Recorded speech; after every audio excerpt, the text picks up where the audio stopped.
On s'en va vers la côte, vers l'océan avec La dernière rose de l'été, une BD de Luca Harari.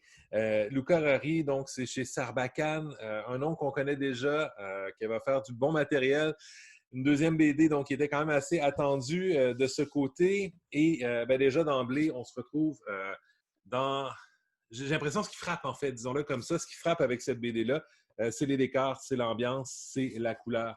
Donc, on se retrouve en pleine vacances, en plein hiver très, très chaud, très chaleureux. Et donc, ce qui fait qu'il y a une couleur, il y a une ambiance qui s'en dégage. Donc, un côté peut-être un peu rétro, un peu années 70, j'ai l'impression un peu, dans le grain, dans la granularité de ça. Et dans la couleur, il y a une chaleur, mais un côté un peu délavé aussi, un peu le filtre un peu de la vieille photo de l'époque. Donc, ça donne une ambiance assez particulière. J'ai trouvé ça vraiment intéressant parce que c'est vraiment la première chose qui frappe avec ce récit-là, c'est l'ambiance qui en ressort, qui en découle et qui est grandement due au dessin et grandement due au choix des couleurs.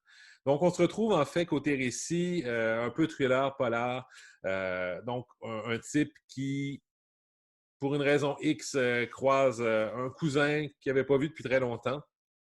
Donc, le type, lui, est auteur et se fait offrir par le dit cousin l'opportunité d'aller faire quelques mois dans une villa sur la côte parce que, de toute façon, lui doit s'éloigner, veut partir en croisière, donc avec une maîtresse, et se dit, regarde, l'autre, il veut écrire un livre, il n'y a personne d'autre de disponible. Donc, bref, l'auteur accepte, décide de se rendre à la villa et de ce qui aurait pu être un séjour tout à fait banal, eh bien, finalement, il y a une voisine, il y a un voisin.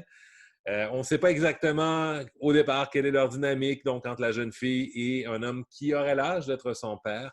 Donc, comment ça se passe de leur côté? Il y a des fêtes au départ, mais éventuellement, la police est là, éventuellement, il y a peut-être un mort. Donc, on se retrouve un peu dans une intrigue et l'auteur, donc, qui est un peu le témoin, dans le fond, de cette intrigue-là, dans lequel il sera appelé en cours de récit à prendre un rôle de plus en plus actif. Donc, il fera le choix, en fait, de prendre un rôle de plus en plus actif à l'intérieur de ce récit-là.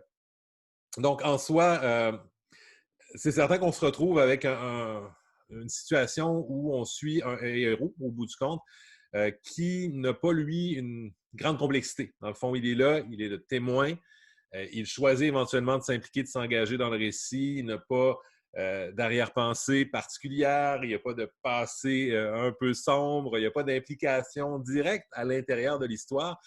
Donc, ce qui fait que c'est peut-être, d'un côté, une opportunité peut-être un peu ratée, disons-le comme ça, d'exploiter un peu ce personnage-là avec en plus la place qu'il prend à l'intérieur du récit.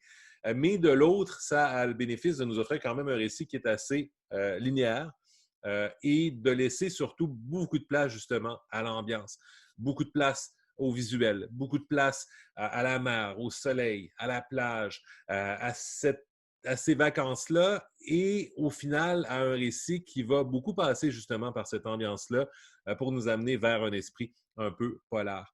Donc, on aurait aimé qu'il aille peut-être un peu plus en profondeur sur certains points. Je donnais l'exemple du personnage principal. Donc, c'est un récit peut-être un peu linéaire, mais visuellement, c'est beau, c'est plaisant. Et on peut imaginer que ce n'est pas des choix qui ont été faits par hasard non plus au niveau du récit. Donc, on mise un peu sur certains aspects pour rendre un peu cet esprit polar, pour nous l'offrir, pour l'intégrer, pour le développer. Donc, en ce sens, si c'était là l'a priori, ce qu'on peut s'imaginer, mais ça marche, ça fonctionne. C'est rythmé, ça roule, ça déboule de façon quand même logique. Nonobstant les petits défauts, ça reste un album que j'ai trouvé fort sympathique. On sent qu'il y a vraiment quelque chose, qu'il y a une réflexion, qu'il y a un concept aussi derrière ça, et ça, j'apprécie aussi beaucoup.